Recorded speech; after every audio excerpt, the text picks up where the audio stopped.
Welcome to the More Than Gardening YouTube channel. I am Sam, and in today's first ever YouTube video, I'm going to show you guys how to build a raised garden bed.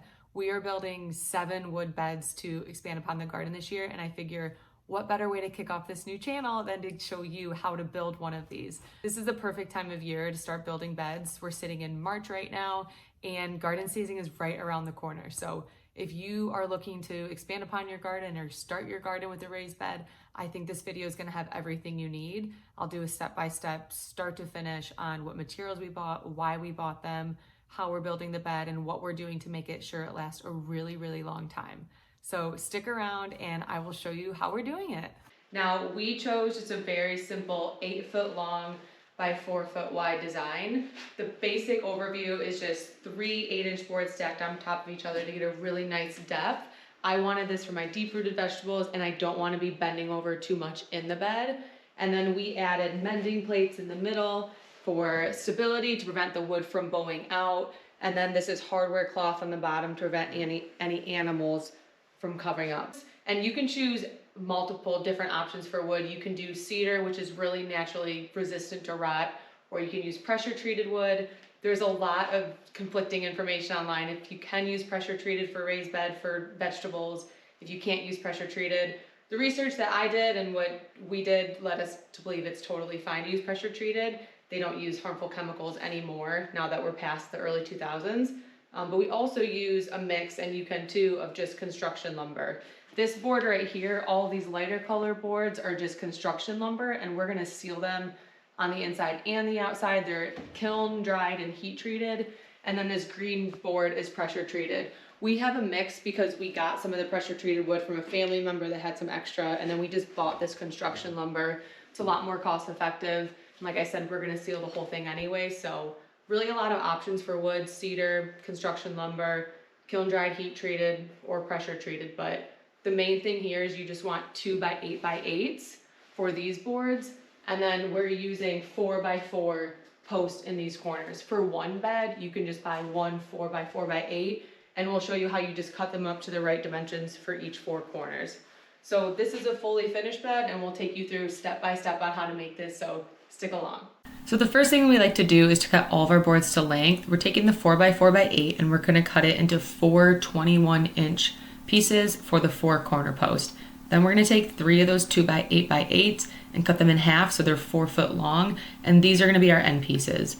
Next, we like to lay 2 of those 4 by 4s on the ground and start stacking 3 of the 4 foot ends on them. We like to work in our garage for this because it's nice and level, and we don't have to work against like hills in our backyard, and it's also freezing in Michigan, so this is why we're doing it in here. I will warn you though, these can be really heavy when built, so just be prepared to carry them to wherever you need them. So once those are lined up, we're gonna take 3-inch decking screws and screw them in 2 screws per board. You'll do this on each side into your 4 by 4 post, and you'll do this twice so you have 2 of your ends. Then you can flip them on their side so you can start working on your 8-foot ends.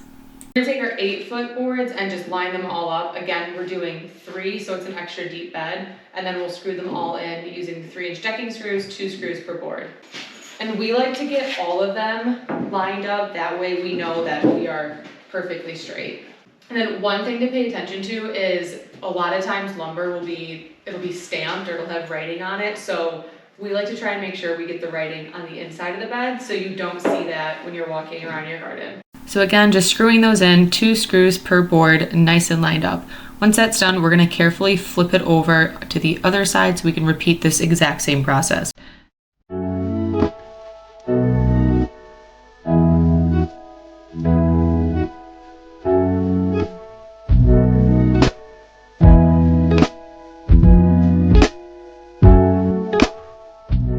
Once your bed is built, it's time to seal it. I'm taking this non-toxic garden seal, and I will link it in the description of this video, and I'm just pouring it into a tray, taking a roller, and I'm gonna apply a nice thin coat along the entire inside and the outside of the board.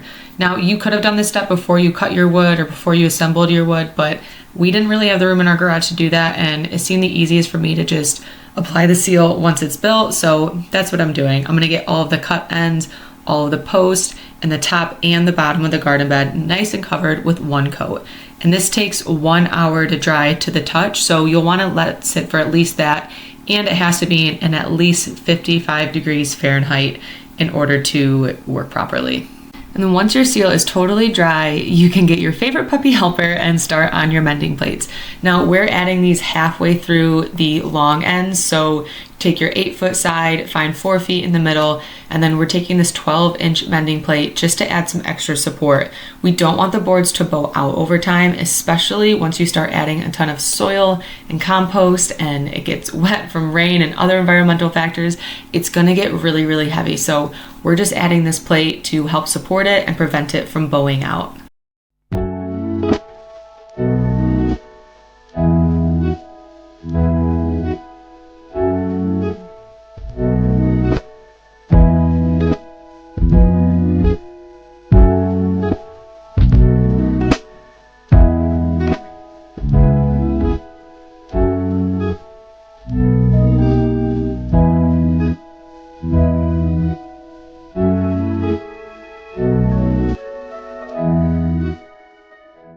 Now your last step is going to be adding hardware cloth to the bottom. You'll have to flip the bed upside down to do this step, but you can just take a roll of it and spread it across the bottom and use a staple gun to staple it in. I'm just doing a few staples to the corners right now in the middle, that way it's stable enough for Dylan to unroll it, but then you'll see me go through and I'm putting staples about every 3 to 4 inches. The whole point of this is I don't want any critters like moles or gophers or anything else to weasel its way into my garden bed and disturb what I'm planting.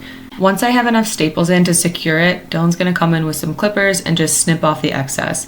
Then we're gonna go to the other half of the bed and do this exact same process.